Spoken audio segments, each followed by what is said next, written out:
Welcome back. It's now time for your midday sports. The West Indies are now in danger of not playing in the 50-over World Cup for the first time in their history, following a super over defeat to the Netherlands today at the Takashinga Sports Club in Harare, Zimbabwe. The West Indies, on the back of Nicholas Puran's third one-day international century, posted 374 for 6 from their 50 overs after they were sent to bat. Puran slammed 9 fours and 6 sixes in his 104 from 65 balls. He received support from Brandon King, 76, Johnson Charles, 54, Captain Shea Hope, 47, and Kimo Paul, 46. However, Puran's innings was upstaged by Teja Nidamanuru, who made 111 for the Dutch. He shared in a 143-run fifth-wicket stand with Captain Scott Edwards, who contributed 67. Needing 30 off the last 2 overs, the Netherlands scored 29 but lost a wicket of the final ball of the innings, bowled by Alzari Joseph to send the game to a super over. In that over, Logan van Beek carted Jason Holder for 30 runs.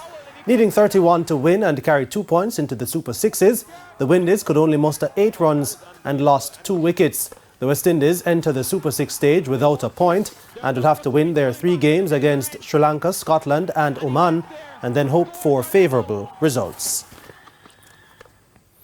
Now, defending champions Surrey Royals made a winning start to the Jamaica Cricket Association Dream 11 T10 competition with a crushing 9-wicket win over Cornwall Warriors on Sunday at Sabina Park.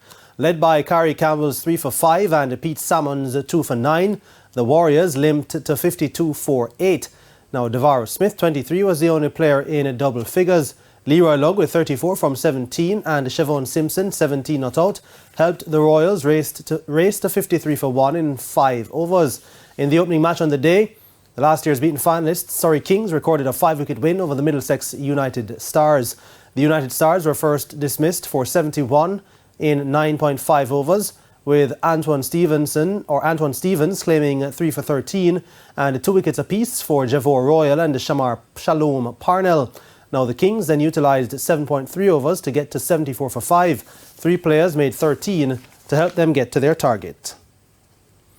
And Trinidad and Tobago moved to the top of Group A at the CONCACAF Gold Cup with a 3-0 win over St. Kitts and Nevis at the DRV PNK Stadium in Florida on Sunday.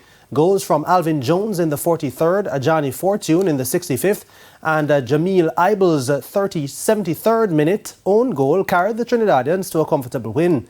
The Trinidadians will next do battle with the Reggae Boys on Wednesday. Over in Group B, Haiti had a come-from-behind 2-1 win over invited team Qatar at the NRG Stadium in Houston, Texas, in a match officiated by Jamaican Danian Parchment. Yusuf Abdurisag opened the scoring for Qatar in the 20th minute, but Dawkins Nasson equalised in the first minute of first half stoppage time. Francie Perriot then snatched all 3 points at the death for the Haitians in the 7th minute of a second half stoppage time.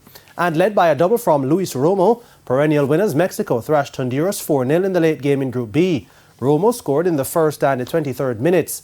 Action continues this afternoon in Group C with El Salvador opposing Martinique at 5:30 in Florida, and will be followed by Costa Rica and Panama clashing at 7:30 at the same venue. And Jamaica has so far secured 18 medals, including 8 gold at the Special Olympics World Games being held in Berlin, Germany. On Sunday, Richard Schmeichel won in the men's 100 metres Level A final in 12.66 seconds before anchoring the 4x100 metre relay team to gold in 48.97 seconds. The men's football team also took gold, turning back Greece 3-1 in the final.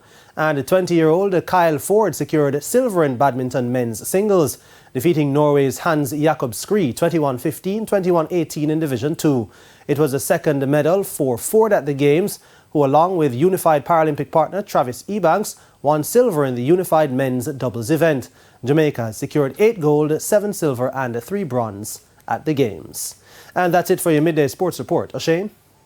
Thanks, Jordan. And that's the Midday News. I'm O'Shane Masters. Join us at 7 for Primetime News. On behalf of the news, sports and production teams, have a good afternoon.